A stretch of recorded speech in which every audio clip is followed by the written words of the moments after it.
මේ දවස්වල මේ සමාජයේ විශාල කතා බහකට ලක් වෙලා තියෙනවා අර ජනාධිපතිතුමා ජනතා විමුක්ති පෙරමුණේ 60 වෙනි සංවත්සරයේදී කරපු යම් ප්‍රකාශ සම්බන්ධයෙන්.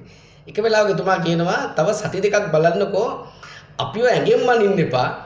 ඇඟෙන් නම් දේශපාලනය කරන්න හදන්නේ අපි ඒකටත් සූදානම් කියලා. දැන් මේ ජනාධිපතිතුමා කියන්නේ වරෙන් ඕනනම් ගහගෙන බලමු කියලා නෙවෙයිද? ඇත්තටම ඇගේ හයියෙන් දේශපාලනය කරන්න නම් මේක මේ දඩයන් යුගයේවත් එහෙම නැත්නම් වැඩි යුගයේවත් නෙවෙයි. ඒ වගේම ගල් යුගයේවත් නෙවෙයි. ඉතින් මේක 21 වෙනි සියවස කියන එක අමතක කරලා මේ විදිහේ ප්‍රකාශ කරොත් ඒක මං හිතන්නේ එච්චර හොඳ තත්ත්වයක් නෙවෙයි කියන එක තමයි පොදු ජනතාවගේ අදහස. ඒ වගේම තමයි රට අනුරට දුන්නේ ප්‍රජාතන්ත්‍රවාදය අනුව මහජන ඡන්දයෙන් මේ රටේ මිනිස්සු. ඒත් අනුර ජනාධිපතිතුමාට මාස 8කදී අමතක වෙලා තියෙනවා තමන්පත් වෙච්ච විදිය. ප්‍රජාතන්ත්‍රවාදීව මහජනතාවගේ ඡන්දයෙන් තමන්පත් වුණා කියන අමතක වෙච්ච බවක් පේන මේ කතා කරන විදිහට. ඒ වගේම තමයි ඉස්සර දඩයම් යුගයේ නම් මේ කණ්ඩායමේ ඉන්න ශරීර ශක්තියෙන් වැඩි මිනිහා එන්න වැඩිය හයිය හත්තිය තියෙන කෙනා ගහගෙන මරාගෙන තමයි ඒ කණ්ඩායමේ එම නැත්නම් රැහේ නායකයා වෙන්නේ. ඒ ගෝත්‍රයේ එම නැත්නම් ඒ ගෝත්‍රිකින් අතරින් නායක වෙන්නේ එහෙමයි.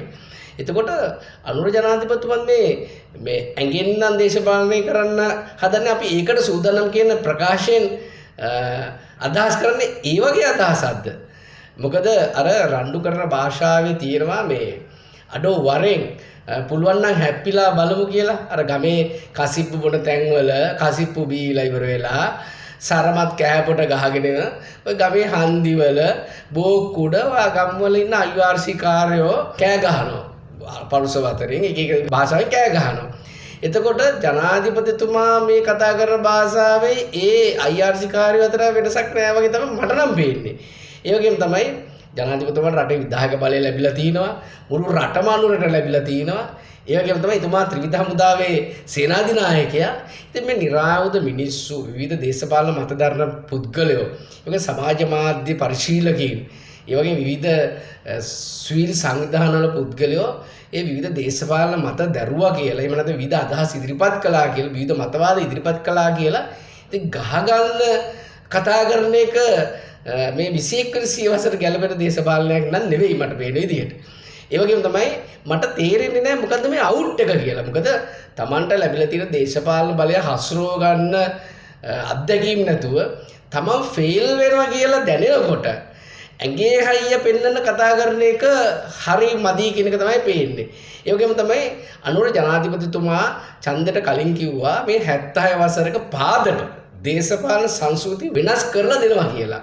එතකොට මෙහෙමද අලුත් සදාචාරාත්මක දේශපාලන සංස්කෘතියක් හදන්නේ? එහෙම නැත්නම් සිස්ටම් චේන්ජ් එකක් හදන්නේ? ඒ වගේම තමයි ජනාධිපතිතුමා මතක තියාගන්න ඕන ඔයිට වඩා හයිය පෙන්වන්න ගියපු ජනාධිපතිතුමාලා මේ රටේ හිටපු සමහර නායකයෝ ලංකා දේශපාලන ඉතිහාසයේ ඒ වගේ නායකයින්ට උනේ මොකක්ද කියලා. මොකද මේ වගේම හැසිරුණ මේ වගේ කතා කරු සමහර නායකයෝ හිටියා.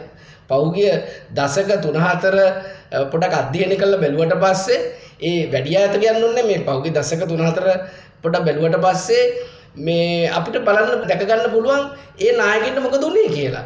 මොකද තමන්ගේ බලය රැක ගැනීම වෙනුවෙන් ඒ පහත් දේශපාලනයට යන්න එපා. ඒක තමයි මේ පොදු ජනතාවගේ අදහස. මොකද අපි ඡන්දෙ නොදුන්නත් ඡන්දෙ දුන් සියලු දෙනාගේම ජනාධිපතිතුමා අනුර දිසානායක ජනාධිපතිතුමා. ඒ වගේම ඔබතුමා ජාතික ජනබලවේගයේවත් ජනතා විමුක්ති පෙරමුණේවත් ජනාධිපතිවරයා නෙමෙයි. මුළු රටේ සමස්ත පුරවැසියාගේ ජනාධිපතිවරයා. ඒ වගේම තමයි මේ නිදහසෙන් පස්සේ LTT ත්‍රස්තවාදයෙන් ජනතා විමුක්ති පෙරමුණේ කැරලි දෙයකින්.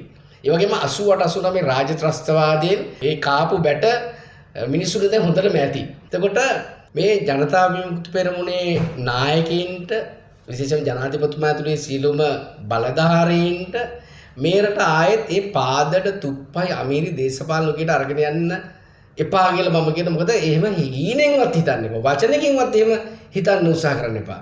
මොකද ජනාධිපතිතුමා 60 වන සංවත්සරයේදී කරපු කතාවේ විශේෂ කාරණාවක් තිබුණා.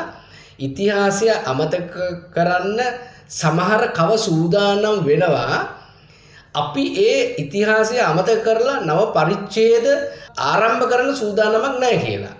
එතකොට ඒක බරපතල ප්‍රකාශයක් විදිහට තමයි මට දැනෙන්නේ.